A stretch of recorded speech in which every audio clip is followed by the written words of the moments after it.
Hello friends, welcome to my channel. আজকের ইস্তেমার দিন, সকাল সকাল উঠেছি, অনেক ঠান্ডা এখন, তাও কম্বল দিয়ে বেরোতে পারছি না।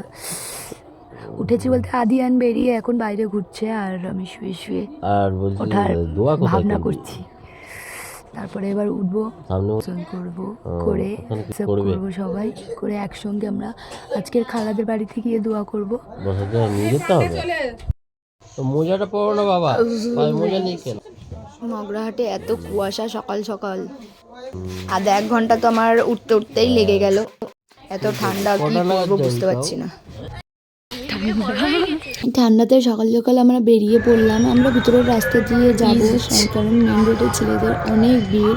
আমরা ভিতরের রাস্তা দিয়ে খালাদের বাড়িতে গিয়ে দোয়া করবো, দেন ফিরবো। আমরা ভিতরের রাস্তা দিয়ে যাচ্ছিলাম, তাই গাড়ি, ট্রাক, বালি সবগুলোর ওপর দিয়ে জঙ্গলের ভিতর দিয়ে যাচ্ছিলাম। বাগানের ভিতরে দোয়া করতে,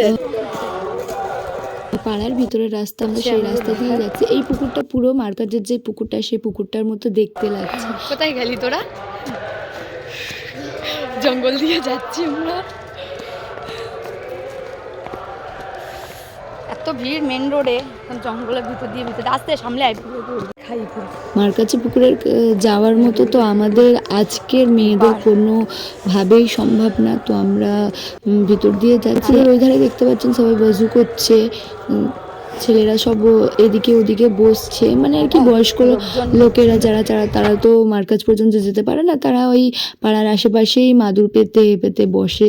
তো আলহামদুলিল্লাহ মগরাহাটে ইস্তেমার জন্য এত লোক এসছে, ইনশাল্লাহ কবুল হোক। আমার ভাইরা গেছে, তো ওদের কাছে কিছু ভিডিও পাবো, আপলোড করব দেখানোর জন্য যে ওখানে কতটা ভিড় হয়েছে। কাল সকালের কথা বলি, যখন আসার সময় এতটা খালি ছিল, আর পরের দিন দোয়ার দিনকে এত মানুষ চলে এসছে মগরাহাটে।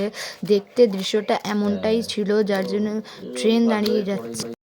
মানে এই দিনকে ডায়মন্ড হারবার দিয়ে কলকাতার দিকে, শিয়ালদার দিকে যাওয়ার ট্রেনগুলো অনেকই ভিড় হয়, কারণ যেনারা এসছে এনারা সবাই বাড়ির দিকে ফিরেন, তো অনেক ভিড় হয়। এখান দিয়ে যে জামাতগুলো দিল্লি, মুম্বাই, পুনে সব জায়গায় বেরিয়ে যায়। মানে মার্কাজে যে লোকেরা রয়েছে তারা বেশিরভাগ বাইরের দিকে চলে যায়। আর ট্রেন দেখতে পাচ্ছেন আস্তে আস্তে করে, মানে এই 1 ঘন্টা, যে 1 ঘন্টা দেওয়া হয় 10টা দিয়ে 11টার মাঝখানে, এই 1 ঘন্টায় যে ট্রেন যদি ঢুকে যায় তো একটু দাঁড়িয়ে থাকে স্টেশনের আশেপাশে। লোকগুলোর প্রবলেম হয়, এত লোক হয় না, মানে পুরো মগরাহাট জুড়ে লোক।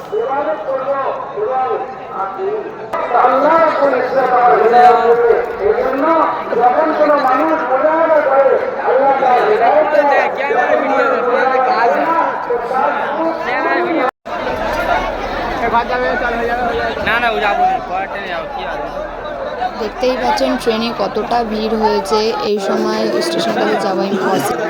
ইস্তেমার উপলক্ষে আমাদের শহরের বাইরের লোকেরা এখানে দোকান বসায়, যেটা কি শীতের জিনিসপত্র, এমনি চুড়িদার অনেক কিছুই নিয়ে বসে, কিন্তু অনেক লোক থাকার কারণে এখানে যাওয়া যায় না। তো 3 দিন পর এখানে দোকানগুলো দেখতে যাওয়া যায়। কমপ্লিট হয়ে যাওয়ার পর বাড়ি ফিরলাম, তারপরে সবাই মিলে একটু আড্ডা দিলাম, হাসি ঠাট্টা করলাম, সবাই খুব মজা করলাম। আমার বেটিরা এসেছিলো, আমার অনেক কাজিনরা এসেছিলো, তো সবার সঙ্গে অনেক আনন্দ করলাম।